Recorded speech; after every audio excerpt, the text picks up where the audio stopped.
রিজনগুলো দিয়েছিলাম সেগুলো উল্লেখ করা হয়। সেই জন্য আমরা বলেছি যে it's a breach of trust, এটা হচ্ছে একটা আস্থা যে আমরা রেখেছিলাম, সেই আস্থাটা বিশ্বাসযোগ্যতা তারা এখানে বিশ্বাসঘাতকতা করেছেন। আমরা কোনো বিভ্রান্ত করিনি।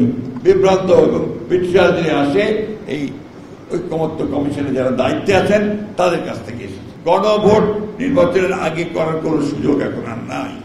নির্বাচনের দিনই গণভোট হবে, সে কথা আমরা পরিষ্কার করে বলেছি। সেখানে দুটো ব্যালট থাকবে, একটি ভোট গণভোটের জন্য, আরেকটি হচ্ছে জাতীয় সংসদ নির্বাচনের জন্য। এখন বিএনপি যদি সংস্কার না মানে,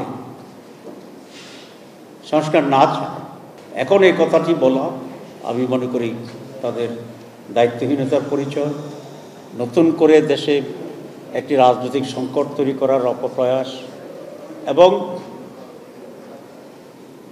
ফেব্রুয়ারিতে যে নির্বাচনটি এসে গেছে, এই নির্বাচন সম্পর্কে মানুষের ভিতরে সংশয় তৈরি করার একটি অপকৌশল। আমরা বলেছি জাতীয় নির্বাচনের আগে এই সংস্কার প্রস্তাবগুলো গণভোটে দিতে হবে, এবং সেটা জাতীয় নির্বাচনের আগে নভেম্বরেই গণভোট দিতে হবে।